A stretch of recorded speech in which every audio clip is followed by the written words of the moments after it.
Napakasakit talaga noon kung rini-recall mo sa isipan mo. Mula 1986, doon ko na na-realize na masama talaga ang conflict. So wala rin kaming alam kung saan kami pupunta. Dahil nga sa gyera sa Mindanao, lahat kami apektado. Araw-araw may gyera hanggang ngayon. Yung mga tinatamaan ng mga civilians, yung mga kabuhayan nila naiiwan na hanggang ngayon ay hindi pa nakakabalik sa normal na pamumuhay nila.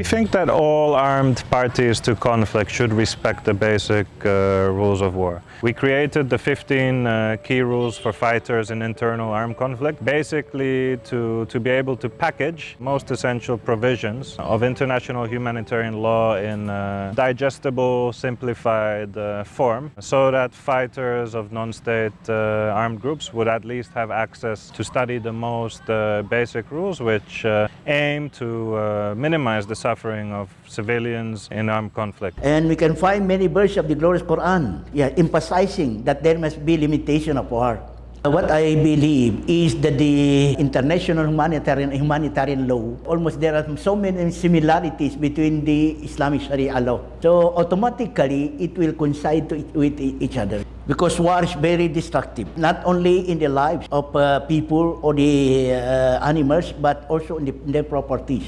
And the displacement, and in another verse of the Quran, verse number 8 of Surah Al-Mumtahina, لا ينهاكم الله عن الذين لم يقاتلوكم في الدين ولم يخرجوكم من دياركم أن تبروهم وتقسطوا إليهم إن الله يحب المقسطين. Allah does not forbid you to be friendly, to deal courteously or gently, to do so not fighting you. There must be limitation. Who are the target of your who are the target of the combatant, Muslim combatant in fighting? They should not kill children. They should not kill women. They should not kill old age. They should not kill those who are seeking refuge in their synagogue, in their places of worship. They should not pollute water. They should not cut down food-bearing trees. In dealing with the prisoners of war, that you have to deal them gently.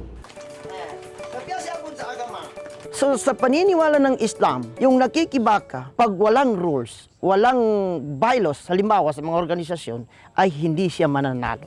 Pag ini-implement mo yung rules, ini-implement mo yung law, sino ang panalo? Si tao, si civilian.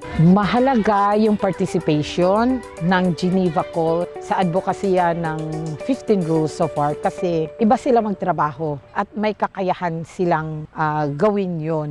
At lahat ng organization sana ay isama ito sa kanilang mga advocacy. Hindi lang dahil partner ka ng Geneva, dahil nga responsibilidad natin ito.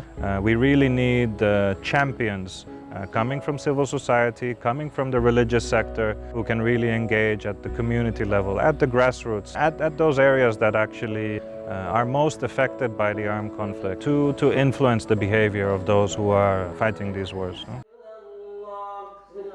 There is a consistency between the teaching of the Islamic practice and the call of Geneva. If this will be complied with completely by the fighters, and then even though there will be a fighting, but it is exceptional in exceptional matter, because discipline will prevail, and then the target of fighting are those who are the combatant only, and there will be no involvement of the civilians.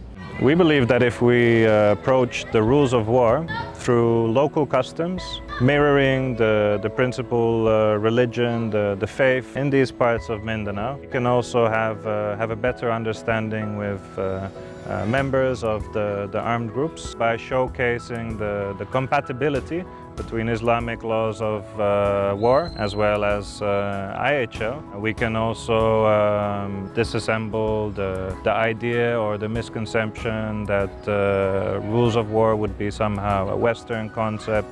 Nagkaroon po kami ng focus discussion paano po ma-translate sa local dialect ang 15 rules of war Ang mga tao, kahit na nababiolate yung kanilang karapatan, hindi pa rin alam kung saan isang guni, parang sa tao na palaboy-laboy na wala siyang tirahan.